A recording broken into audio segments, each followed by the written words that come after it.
L'essentiel de l'info sur TV5 Monde avec dans ce journal cette nouvelle grosse colère. Et puis, manger moins de viande pour sauver la planète. L'élevage du bétail favoriserait le réchauffement climatique.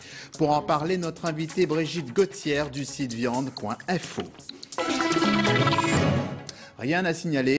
Faut-il un jour sans viande par semaine pour sauvegarder l'environnement? L'idée du GIEC, les experts de l'ONU sur le climat, mais elle a de plus en plus de poids depuis que l'ex-Beatle, Paul McCartney et la FAO l'ont directement ou indirectement appuyé. On en parle dans un instant avec notre invitée, Brigitte Gauthier, coordinatrice du site Viande Info. Bonjour. Bonjour. D'abord, voyons en quoi manger moins de viande peut sauver la planète. Ilham Taoufik. C'était le 3 décembre dernier. Un ex-Beatles s'invitait au Parlement européen. J'exhorte chacun d'entre vous à faire un geste pour les populations, pour leurs enfants et pour la planète dont ils vont hériter. Faites un jour sans viande. Merci. La dernière lubie d'une pop star végétarienne écolo? Peut-être, mais pas seulement, car oui, l'élevage pollue et surtout les déjections de nos amis les bêtes, du méthane pur, un gaz à effet de serre. Un repas composé de viande et de produits laitiers équivaudrait à 4758 km en voiture. Et la FAO d'enfoncer le clou. Selon l'Organisation des Nations Unies pour l'alimentation et l'agriculture, l'élevage est responsable de 18% des émissions totales de gaz à effet de serre, soit davantage que les transports. Et ce n'est pas tout, la production de viande mobilise 70% des terres arables, environ 9% des quantités d'eau douce consommées chaque année y sont consacrées. Ce n'est pas près de changer. Si l'appétit des hommes pour la viande stagne dans les pays développés, la consommation connaît une croissance fulgurante dans les pays en développement. La viande, un signe extérieur de richesse, la Chine n'y déroge pas. En 2010, le Chinois consomme 4 fois plus de viande qu'il y a 20 ans. Si les pays riches sont tentés de boycotter la viande au moins une fois par semaine, dans certains pays d'Afrique subsaharienne par exemple, on espère en manger au moins une fois par mois, chacun sa priorité. Brigitte Gauthier, on revient vers vous. Vous êtes coordinatrice, et pas conceptrice, comme je l'ai dit tout à l'heure, du site Viande Info. Alors, ce discours moins de viande pour sauver l'environnement, comment peut-il être entendu dans des pays où les populations sont déficientes en protéines ? Alors, ce discours, il n'est pas tenu pour les pays déficients en protéines, il est tenu pour les pays européens et puis pour les États-Unis, qui sont les plus gros consommateurs de produits d'origine animale sur cette planète, en fait. Si tout le monde consommait de la façon dont on consomme en France, si on consommait à la française, il faudrait 3 planètes Terre pour subvenir aux besoins de tout le monde. C'est pas possible, la Terre, c'est un ensemble fini. On n'a aujourd'hui pas les ressources pour nourrir tout le monde de la même façon. Et puis ça pose aussi d'autres problèmes. Les niveaux de consommation et de production qu'on a aujourd'hui posent des problèmes, comme vous l'avez souligné, pour l'environnement. Ils posent des problèmes pour les animaux, puisque le mode d'élevage qui se développe, c'est l'élevage intensif. En France, on est à plus de 80% d'animaux détenus en élevage intensif, donc des élevages où les animaux ne peuvent pas sortir. Et puis, ça pose des problèmes de santé humaine. Dans les pays riches, des problèmes de santé, maladies cardiovasculaires, obésité, cancer, etc. Et les ressources qu'on utilise qui viennent de l'extérieur, puisque j'ai dit qu'il fallait 3 fois la surface de la France aujourd'hui pour subvenir à nos besoins en produits d'origine animale, on va les chercher dans d'autres pays qui, eux, au lieu de développer du coup une agriculture vivrière, développent des produits pour l'exportation vers les pays riches.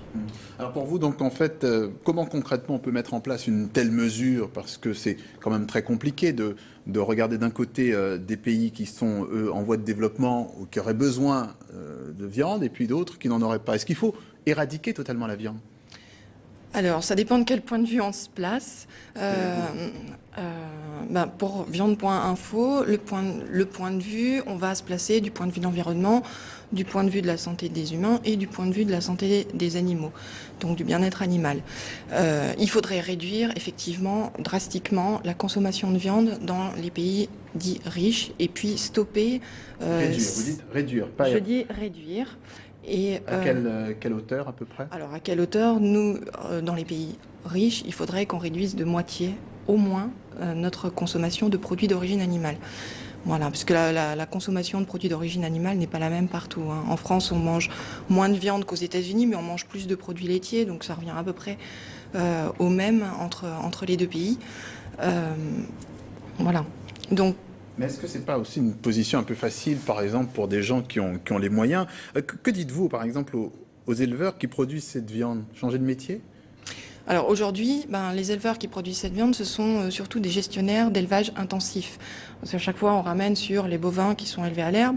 Or, 80% des animaux sont maintenus dans des élevages en intérieur. Les élevages de poules pondeuses peuvent contenir jusque 50 000 poules pondeuses dans le même élevage. Pour les cochons aussi, ils sont tous maintenus dans des élevages intensifs.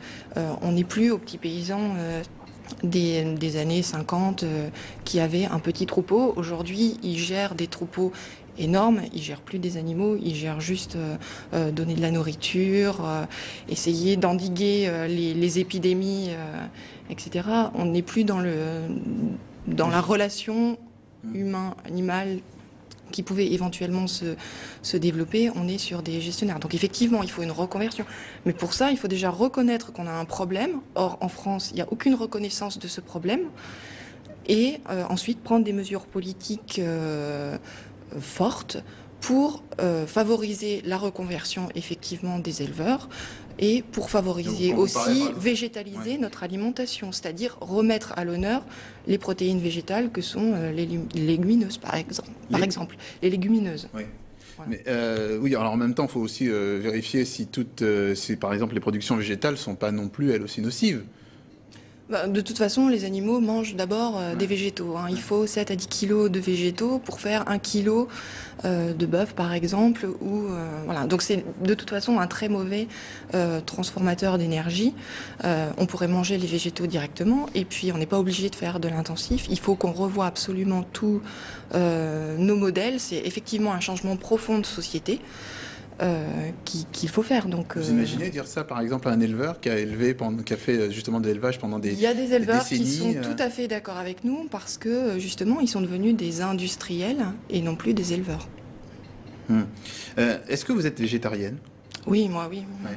Est-ce que c'est pas aussi une position un peu facile à prendre quand on est végétarien? Parce que Paul McCartney, on a vu dans le sujet, est aussi végétarien. Est-ce que c'est pas une position un peu facile à prendre quand on est végétarien et difficile quand on ne l'est pas? Alors, je n'ai pas toujours été végétarienne, donc je le suis devenue progressivement pour les animaux. Et puis, effectivement, on peut plus facilement peut-être faire le constat honnêtement des dégâts causés par la viande quand soi-même on ne mange pas de viande. Effectivement, ce qui n'empêche pas d'alerter l'opinion publique sur ces problèmes. De plus en plus de personnes y sont sensibles et ce qu'on voudrait surtout, c'est que les pouvoirs publics prennent à bras-le-corps, comme ils l'ont fait sur les transports par exemple, ce problème pour développer des alternatives, former les gens à faire autre chose qu'un plat de la viande au milieu de l'assiette avec quelques légumes décoratifs autour. Il faut qu'on se réapproprie notre assiette.